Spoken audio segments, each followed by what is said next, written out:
I'm Nan Loncharich. I'm author of a book published by Stackpole Press called Making Flowers with Wool.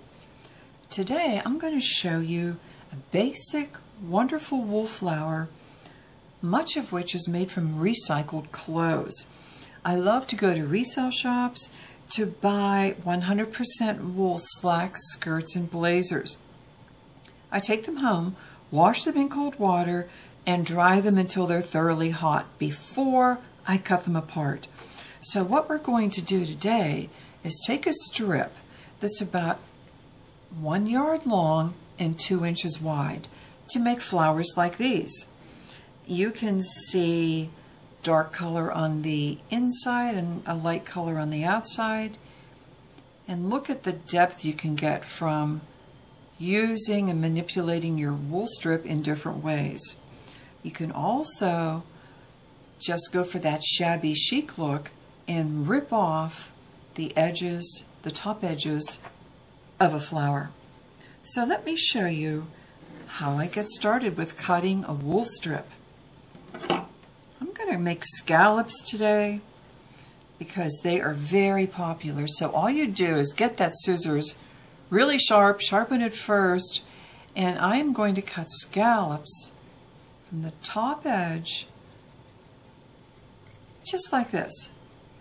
You can make your scallops as shallow as you like, as wide as you like, but the key is to use your scissors, the entire blade, just like this, making scallops one by one. Here's what that looks like so far. So I'm going to continue on and do this entire strip. When we're done, we'll have a flower that will be as large as the ones I showed you. So the fun part is deciding if you want scallops on the colored side or on the natural side. These are hand-dyed strips that I do myself, and they're available, as is my book, at spoonwoodgallery.com.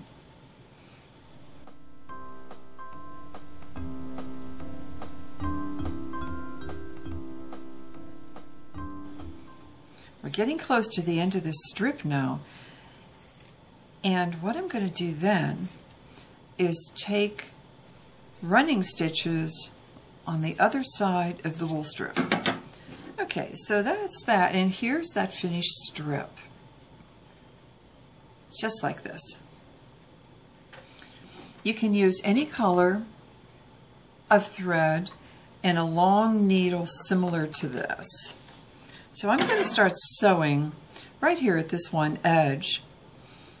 I use something called speed sewing. I'm going to take an overlapping stitch right here at this first knot to secure that stitch so it won't pull out. We're going to end up making a ruffle as we go along, so I'm going to take 3 or 4 stitches and just pull my needle only about this far out, about 3 or 4 inches out. I'm not going to pull the thread the whole way because that takes time. Just going to keep on going like this, get a nice rhythm going, and then I'm going to pull that thread. So you're getting something like this. The size and the fact that it's not exactly uniform or even is the material, because these stitches will be hidden once you get the flower finished. So we're just going to go along right here and sew along the entire length of this wool strip.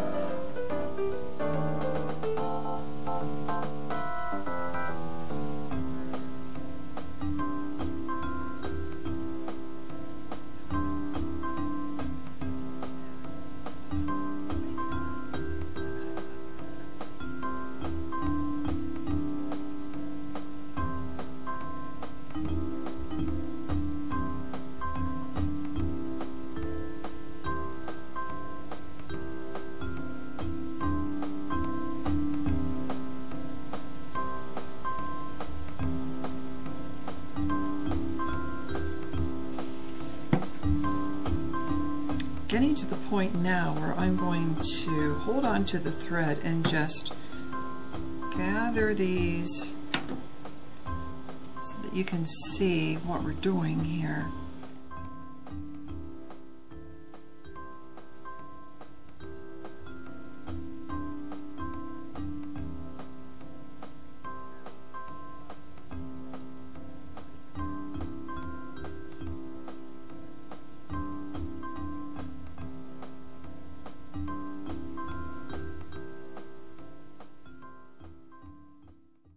Okay, so you can see that this wool gathers very nicely. It has a beautiful weight and texture to it.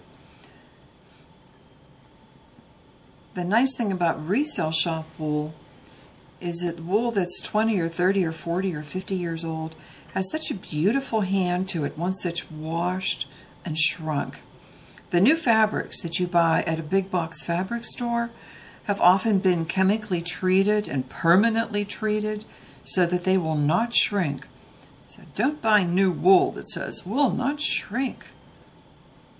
So we're almost done here, and you will see that this long strip of wool will gather up into something that will make a great flower.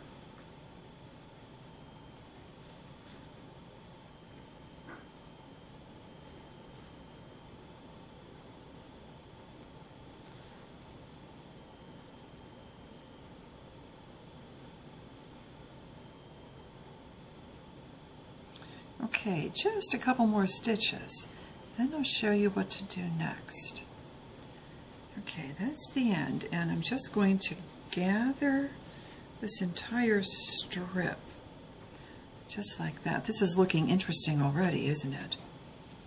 And I'm going to take an extra stitch here at this end just to secure it.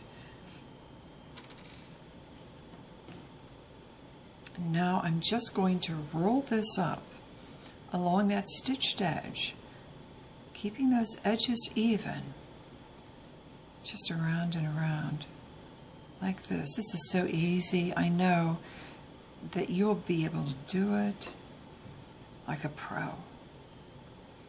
Almost done. Okay. This is what this side looks like, and look what happens when we flip it over. Isn't that lovely? So delicate. I'll show you how to just stitch this together.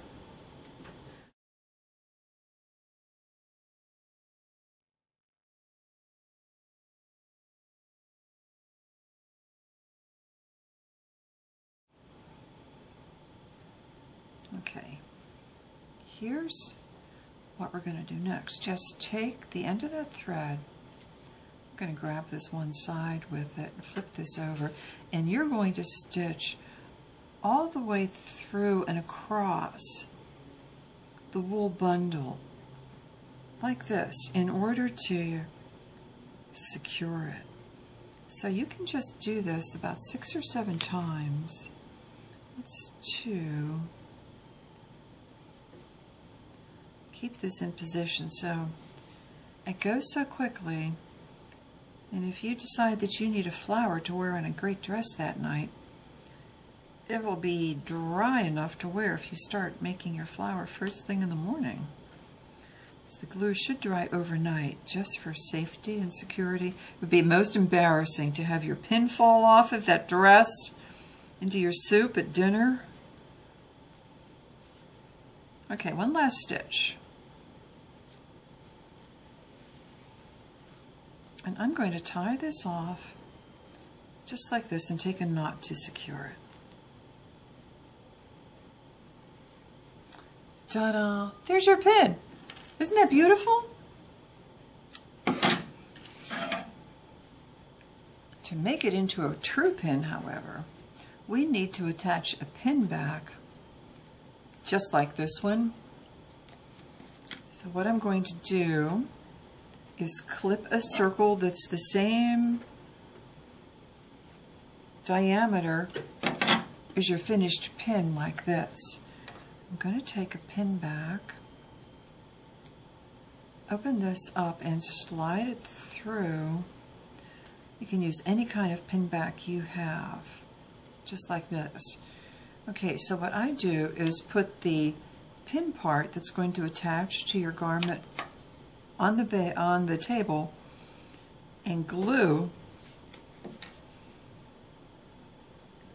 Try to do this neatly if you can so you don't get glue everywhere. Super thick white craft glue, about that much. Then all you're going to do is carefully figure out where that goes and pin it on. Ta-da! finished. I'll flip that over so that you can see that the size of this circle needs to fit, as I said before. And you can press this down with some degree of pressure, not real gently, to get that to stick. That is it, and by nightfall you'll be ready to party.